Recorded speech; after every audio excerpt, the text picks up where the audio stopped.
चाहता हूं, आज शायद आपने भी, मैं माफी चाहता हूं बाकी से मैंने टाइम ले लिया, शायद आपने भी अपने पूरे इस करियर में ये नहीं देखा होगा एक पीसीसी का प्रेसिडेंट जो आज भी पीसीसी का जिसने रिजाइन किया हो और एक प्रवक्ता जो है पार्टी को ये कहने को मजबूर हो जाएं कि हम इसके कारण जलील हो रहे हैं, बेइज्जत हो रहे हैं, बाहर निकालिए इसको पार्टी से। हम नहीं नवजोत सिद्धू को गलत कह रहे, जिन्होंने अपने घर में पाल के रखा है वो भी कह रहे हैं कि ये नालायक है, वो भी कह रहे हैं कि ये मजाक का पात्र बन गया हम इसके कारण, वो भी कह रहे हैं कि ऐसे घटिया आदमी को बाहर निकालिए, हमें जरूरत नहीं है ऐसे आदमी की। तो चित्रा जी हम ही नहीं कहते थे, हम तो पहले से कहते थे ये वो आदमी है जिसके घर में जाएंगे ये संतों के ऐसे चरण हैं जहां जहां पड़ेंगे वहां वहां बर्बादी लेके आएंगे। और आज तो ये भी कहने को मजबूर हो गए हैं। और मैंने जो पहले कहा था चित्रा जी याद रखिएगा, दिन 3 बचे हैं, इसी हफ्ते नवजोत सिंह सिद्धू सोनिया गांधी को, राहुल गांधी को और प्रियंका वडेरा को, तीनों को गालियां निकालेंगे। इनको समझ में आ जाएगा कि नवजोत सिंह सिद्धू कितना घातक और मानव बॉम्बे अभी समझ में आ जाएगा 3 दिन। ठीक है गौरव जी, आप बोलिएगा एक बार जल्दी से रशीद किदवई से मैं छोटा सा कमेंट। रशीद साहब,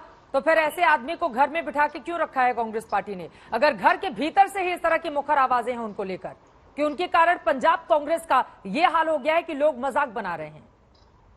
चित्रा देखिए, जो बेअदबी का मामला है वो बड़ा संवेदनशील मामला है, लोगों की उससे भावनाएं जुड़ी हुई हैं। जैसे करतारपुर साहब कॉरिडोर का मामला था, इस सब में सिद्धू ने एक स्टैंड लिया है, उनकी कंसिस्टेंसी और कांग्रेस पार्टी उसको वैल्यू करती है। देखिए, आप सिद्धू को एक किसी पार्टी के जो जहां पर बहुत सारे धड़े हों उससे मत जज करिए। उनका एक रोल रहा है उनको बनाने में, और मुझे लगता है उनको हटाने का भी इतनी आसानी से नहीं होगा, क्योंकि जितने भी राजनीतिक दल हैं वो सब सिद्धू का संज्ञान ले रहे हैं। तो इसलिए एकदम से उनको, मुझे नहीं लगता कि ये बात यहीं के ऊपर खत्म हो जाएगी। बाकी जो चिट्ठी पत्री का दौर चल रहा है वो देखिए, कांग्रेस पार्टी संविधान है उसमें तमाम बातों का जिक्र है। इसका जो G23 का अभी तक कोई बात नहीं कर रहे थे, ये अच्छी बात है। क्या बुनेश भाग का ख्याल आया कि वर्किंग कमेटी हो, कांग्रेस का महाधिवेशन बुलाया जाए, इन सब चीजों से कांग्रेस को फायदा होगा। अरे साहब तो यहाँ तक कह रहे हैं कि देश हो या पार्टी, कहीं पर भी एकाधिकार नहीं होने चाहिए। मैं आ रही हूँ गौरव जी, आपका बिल्कुल कमेंट लूंगी।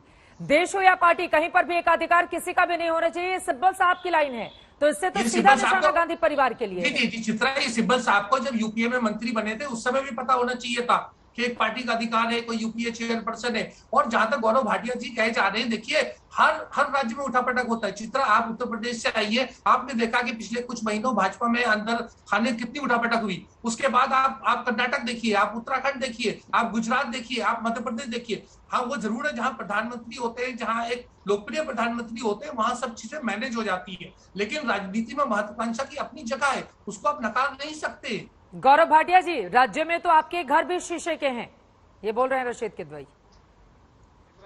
देखिए, मैं एक लाइन में उत्तर दूंगा और फिर 2 बातें बड़ी महत्वपूर्ण करना चाहता हूं। हाँ। समय की नजाकत है, संक्षिप्त में बात करूंगा।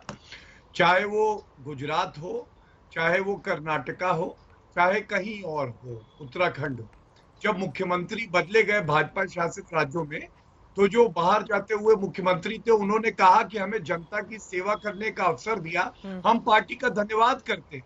किसी ने ये नहीं कहा कि पूर्व मुख्यमंत्री जो है वो देश की सुरक्षा के लिए खतरा है, हम लोग जनता की सेवा के लिए कार्य करते हैं। लेकिन अब मैं प्रीतपाल जी पे आता हूँ। प्रीतपाल जी मेरे साथी हैं, उन्होंने कहा हम चुटकी ले रहे हैं। प्रीतपाल जी, हम चुटकी ले नहीं रहे हैं, क्योंकि आप भी एक आत्मसम्मानी व्यक्ति हैं जैसे कैप्टन अमरिंदर सिंह जी।